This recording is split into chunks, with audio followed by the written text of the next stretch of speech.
is a growing citizens movement demanding an explanation of chemtrails.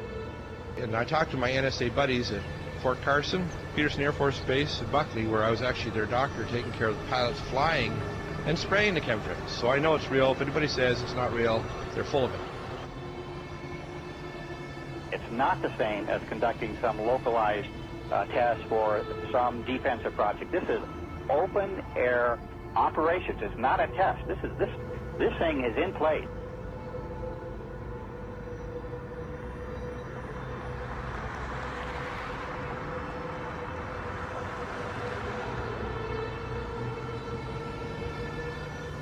It didn't start till about 1996. Exactly. And, growing up my whole life, a condensation trail disappeared, the 20 seconds, a minute, 2 minutes. And now it can be in the summer at like 4,000 feet, and there's these big clouds behind jets. Some jets leave it behind, leave a trail behind them. Other jets at the same flight level, same altitude, don't. And, instead of just getting into are they spraying us or what's changed in the jet fuel or what's changed in the atmosphere, there are tens of thousands of declassified admissions under different programs where different Pentagon programs, different agencies of the government have tested chemical, biological, and radiological agents on the American people. Talking about this a few years ago was extremely dangerous. Now that we have YouTube and more social networking devices, such as even Rupert's MySpace, this is really getting out in such a way that they can't control it. They must just be really, if you can use the expression, shitting themselves over this, because they can't control people now talking about the elephant in the room, what is so obvious to all of us. There's a feeling from that area that the state doing all of these weather modification programs might not be doing it for the benefit of the citizens of Texas and other states that they may impact as well. Well, many of the planes that we're seeing here in Abilene will actually turn whatever they're spraying on and off right before our eyes. I mean, you'll see a plane up there flying like normal, and then all of a sudden it starts spraying. We've seen them fly off into the distance and then loop around and fly back again. These are not your typical planes with a preordained path destination from city to city. Someone needs to explain to me why do they stop traveling in one particular direction and then loop around and come back again. They perform this behavior so many times that we start seeing the tic-tac-toe grids in the sky. We're witnessing the giant X's. And I mean, Rosalind, when you and I grew up, these contrails naturally dissipated in a few seconds or perhaps a minute max. But these things expand, they grow bigger, and before you know it, the entire sky is overcast. That's correct. And they are there all day. They do loop the loop around our county and our state. We follow them at times with spotters in different areas, watching the planes loop, come back around. And we know from the FAA records that the jets from commercial airlines fly in straight lines. And coming across our county, there aren't many, and they stay mostly in certain patterns.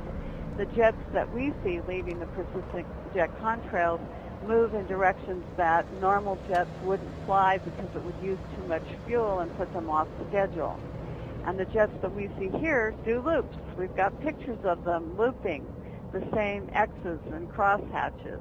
But I believe that some of that, not only are they looking for keeping something in the air almost all the time, but we feel that some of the markings are to mark the start and stop areas for their programs so that they can watch their experiments either from satellite or the ground.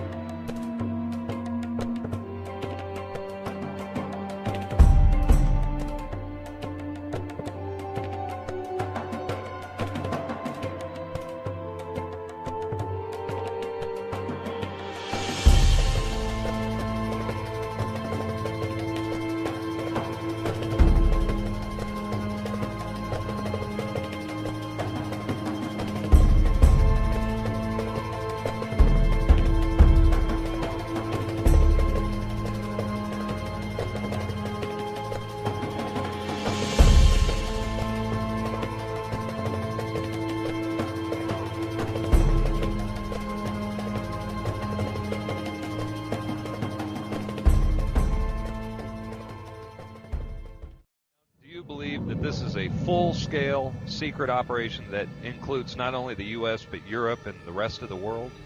Well, that's apparent because you can see the pictures from all over the world, and I get them constantly. Some areas are worse than others. The excuse for this is, number one, weather modification, number two, to save us from global warming, and number three, to save us from the terrorists. A lot of these programs, of which there are many patterns and which has been designated as wake vortex simulation carried out by NASA Langley Research Center, many of these operations and the patents go on to explain how if there is a biological attack by terrorists at some point, that these exercises and practices will, in a sense, save us with the spider webbery that comes down from the aerosol spraying, potentially gathering the chemical mass spray that could be sprayed on any given population. The problem with that is the terrorists don't have the means to deliver this. They don't have the access to deliver this over the American populace per se.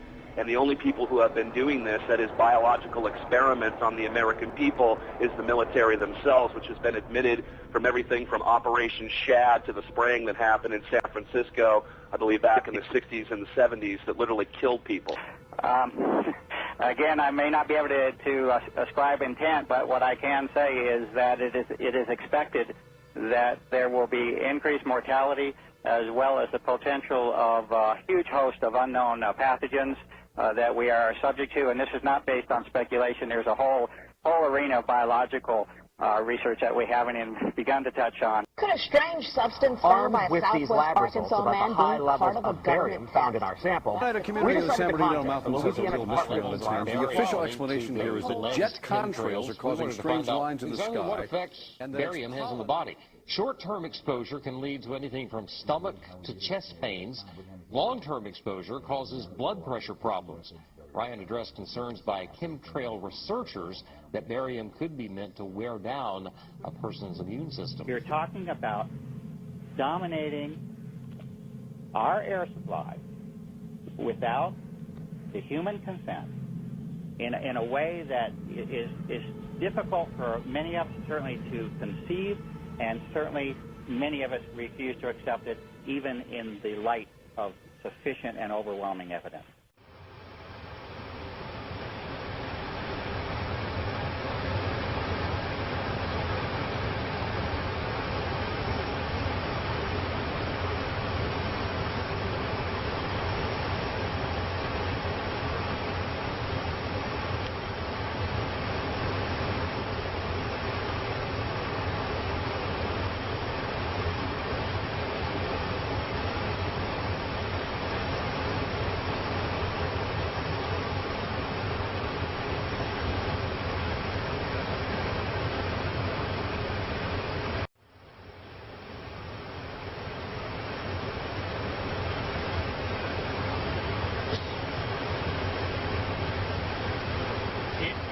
Spraying that chemtrail?